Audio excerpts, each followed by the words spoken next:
Number 18 inches the world. That is where Eala sits right now, higher than any Filipino player, male or female, has ever climbed in the history of professional tennis. A number that did not exist as a realistic possibility in anyone's projection 12 months ago. Because 12 months ago, she was ranked 50. Now, 50 is a respectable number. It gets you into main draws. It gets you a decent seat at smaller events. What it does not get you is a seat at the table where people talk about the actual top of the WTA. At 50, you are on tour. At 18, you are in the conversation. 32 spots. 1 season. Here is the context that should stop you cold. Most players in that ranking band move a handful of spots in either direction over an entire year. Up 5, down 8, sideways. That is normal. That is what the data says should happen. Ranking movement at that level is slow, grinding, incremental, because everyone around you is also fighting for the exact same points. 32 spots in 12 months is not incremental. That is a player breaking the physics of her own ranking bracket. So the obvious question is, what actually happened? And here is where it gets strange. Because if you go back and look at how this season started, it does not look like a breakout season at all. It looks like the opposite. There was a stretch where the ranking barely moved, where the results did not match the expectation, where analysts started asking whether the previous breakthrough had been a one-time thing, a nice story that peaked early and settled into something ordinary. That stretch is not in the highlight reels. Nobody makes videos about the weeks when nothing works, but that stretch is exactly where this story lives.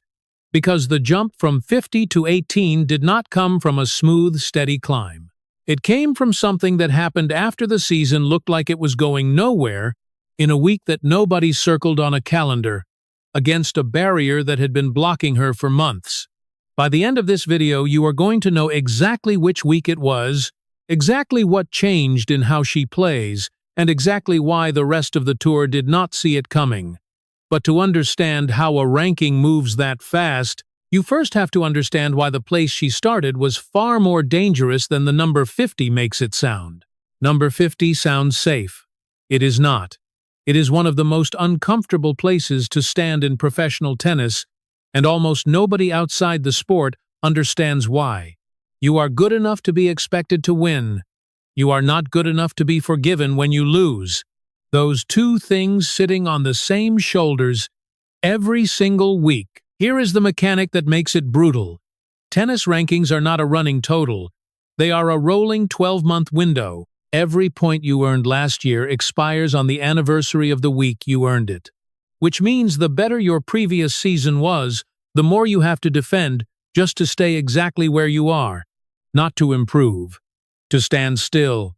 Think about what that meant for Eala coming into 2026. She had just come off the season that put her on the map, the Miami run. The wins that made the tennis world learn her name. Every one of those points was now a debt coming due. Return to Miami and lose early, and she would not just have a disappointing week.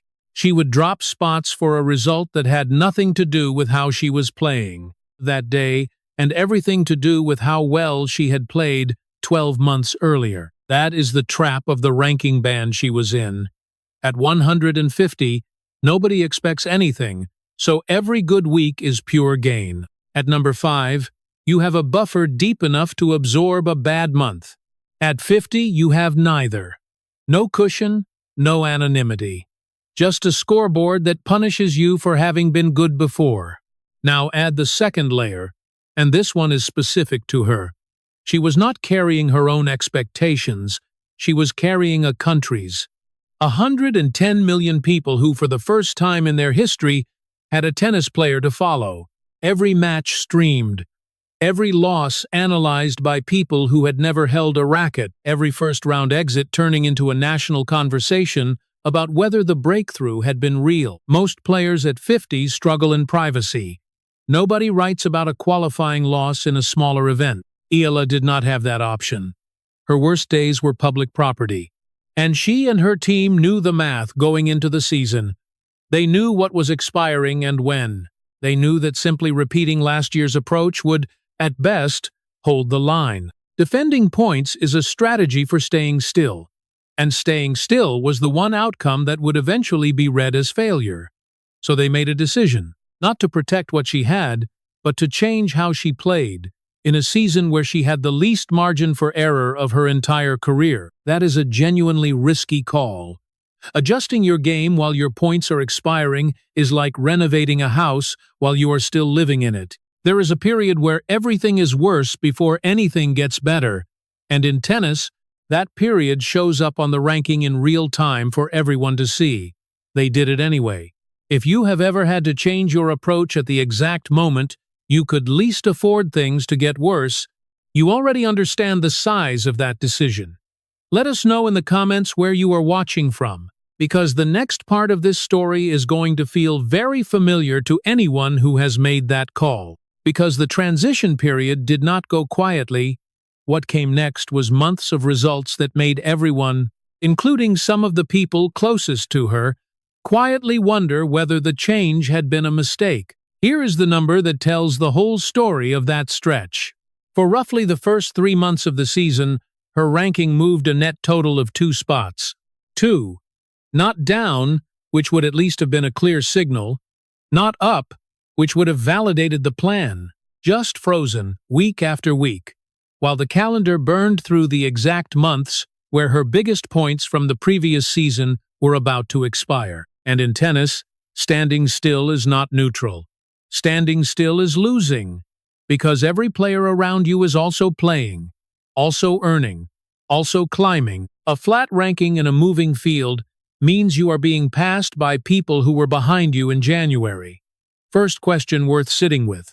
What does it do to a player's confidence when she is doing exactly what her team asked her to do, and the scoreboard refuses to respond? Look at what the losses actually looked like during that period, because this is where it gets uncomfortable. They were not blowouts. That would almost have been easier to explain. A blowout means you were outclassed, you go home, you work on the gap. What she was producing instead was a much crueler pattern. Close first sets, competitive matches, long grinding battles against players ranked around her or slightly above. And then the third set. That is where the season kept ending. Over and over. Matches that were level after 90 minutes and then slipped away in the final stretch. Not because she was outplayed. Because the margins that decide those sets, the break point converted instead of missed, the tie-break point that goes the right way, kept falling on the other side of the net. Second question. How many of those do you lose before you start expecting to lose them? Because that is the real danger, not the ranking. The pattern recognition your own brain does when the same thing keeps happening. Players talk about this constantly. There is a version of a third set where you are competing, and there is a version where you are waiting for the thing that always happens to happen again. From the outside, those look identical. From the inside, they are completely different sports. Now stack the timing on top of it. The Miami points were coming due. That was the single biggest block of ranking points in her career, earned in a week that changed her life, and the anniversary of that week was arriving whether she was ready or not. To hold her position, she needed to reproduce the best week she had ever played. Not improve on it, reproduce it. In the middle of a stretch where she could not close a third set. Third question, and this is the one that was actually being asked in tennis media at the time. Was the previous season the exception rather than the beginning? That question is more dangerous than it sounds. Because the sport has a long history of players who have one extraordinary run, capture everyone's imagination, and then settle permanently into a career that never touches that level again. It happens constantly. It is statistically the far more common outcome. One great week does not prove a ceiling. It proves a peak. And the analysts making that argument were not being unfair.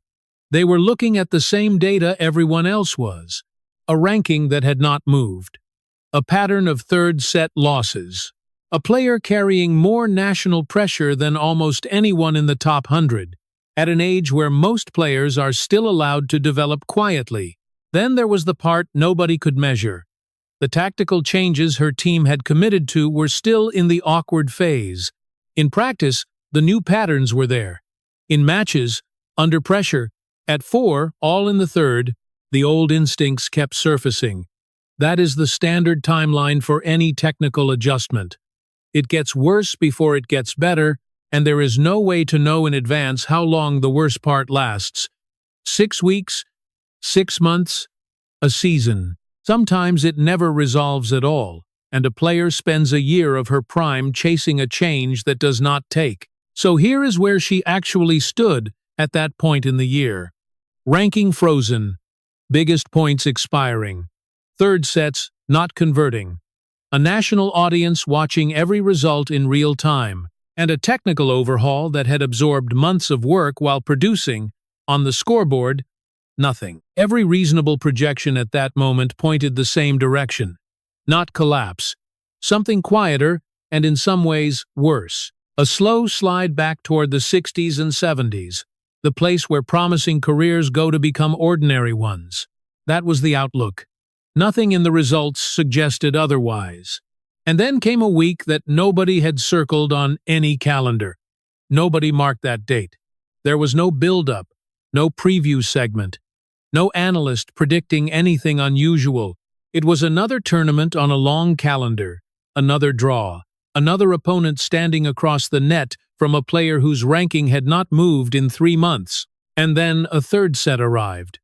Here is what makes this moment matter more than any single scoreline.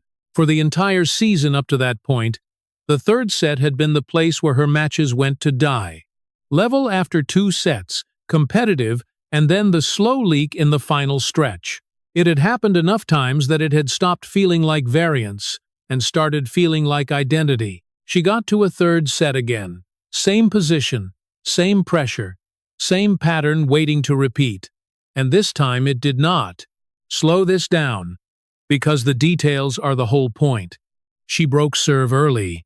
That part is not remarkable on its own. What was remarkable is what happened next. In every previous third set that season, an early lead had been the setup for the collapse. Get ahead, tighten up, start playing not to lose, hand the break back within 2 service games.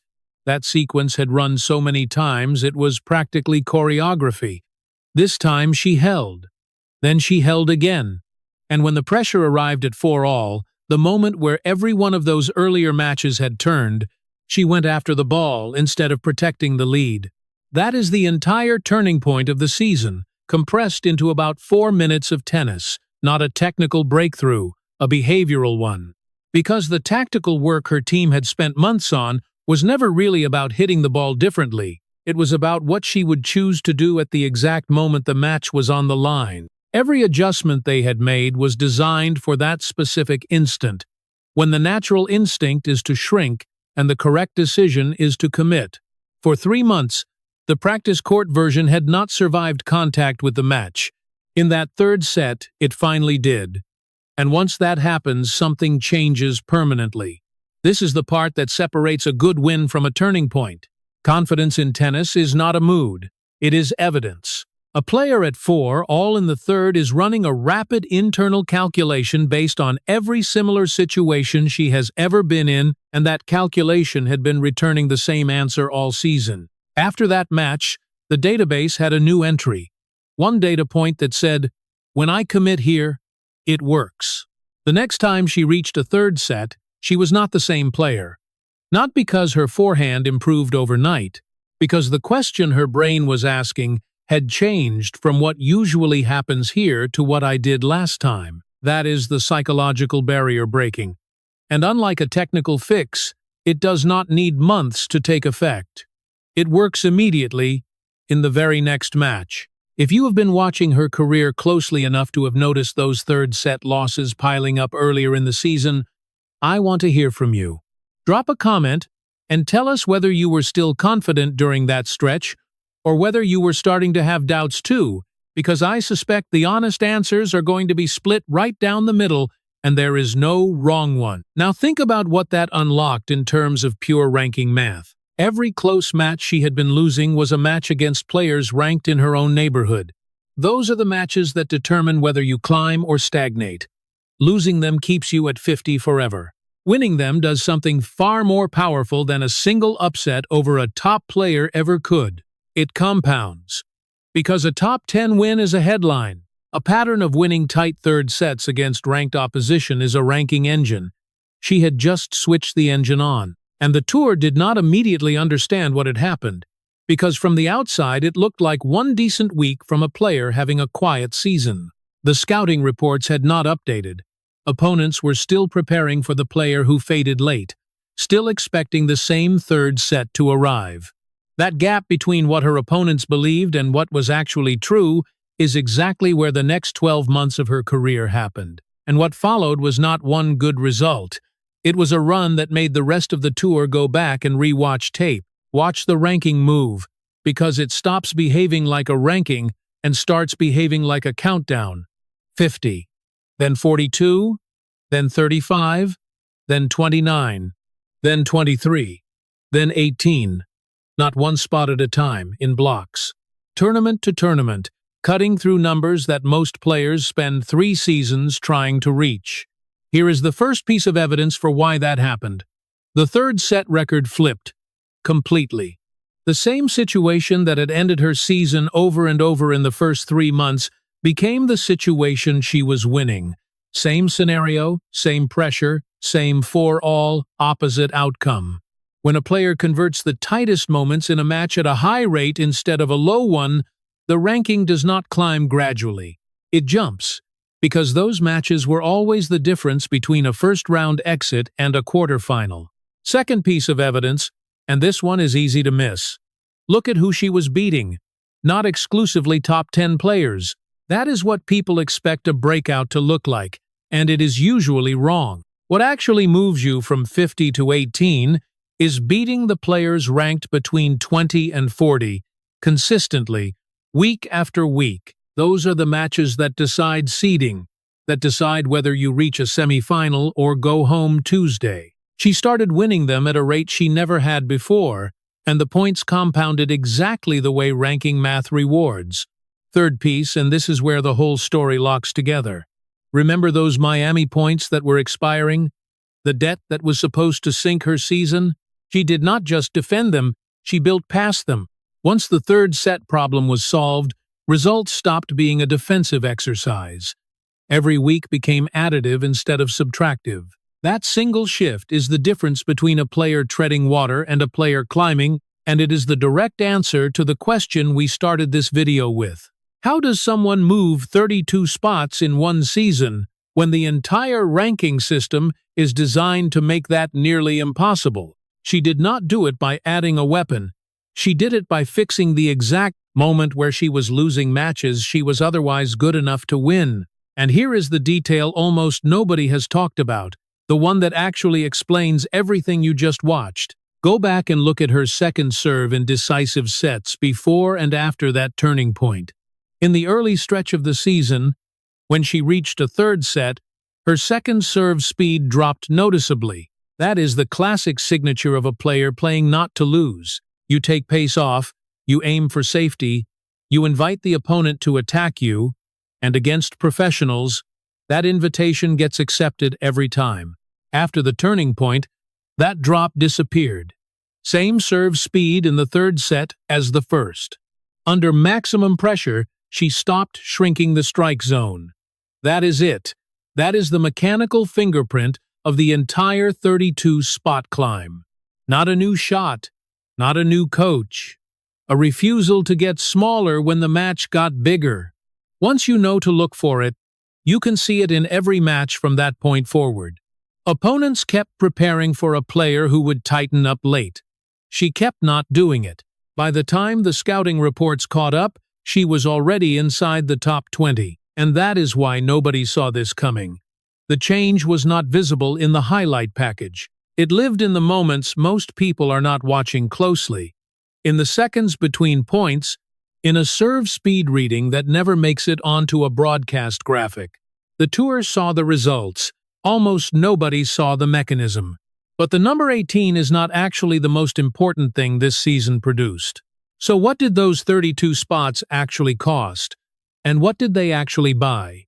They cost 3 months of results that looked like failure, a technical overhaul carried out at the worst possible moment, and a stretch where the only reasonable projection said this career was heading back toward the 60s. They bought something no Filipino tennis player has ever held, a seat inside the top 20 in the world. That is the answer to the question we opened with. She did not climb by adding a weapon nobody had seen. She climbed by refusing to get smaller at 4, all in the third, and then doing that again and again, until the ranking had no choice but to move. But the number 18 is just the ranking system writing down what happened. The thing that actually changed this season is bigger than a number. For the first time, a country of 110 million people is inside the conversation about the best players in the sport, not adjacent to it, inside it. When people list the players who can genuinely threaten at a Grand Slam, her name is now on that list, and there is no version of the Philippines' sporting history where that sentence has ever been true before. The WTA understands what that means, even if the tour has not fully priced it in yet. Southeast Asia has been the largest untapped audience in tennis for decades, a region with enormous population, enormous passion for sport, and almost no reason to watch a WTA event on a Tuesday morning. Now there is a reason. Now there is someone to follow, week after week, through every draw and every ranking update. That is the part that outlasts any single season. Rankings fluctuate. Players get injured. Careers have peaks and valleys, and hers will too. But a generation of kids in Manila watching a Filipina inside the top 20 are growing up with something Eala never had, evidence that it is possible. Which leaves one question hanging over everything. If 32 spots is what she did in a season where the ranking system was working against her, where her biggest points were expiring, and where she spent 3 months rebuilding her game in public, what happens in a season where none of that is true? Because the mechanism that got her here is not a one-time fix.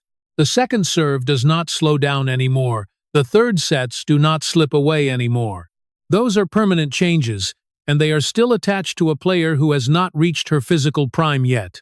18 is not a destination. 18 is where she happened to be standing when the season ended. The only question left is where the next 12 months stop, and that answer is going to arrive one tournament at a time, starting very soon. Subscribe so you are here when it does, because when that number moves again, this is where we are breaking down exactly how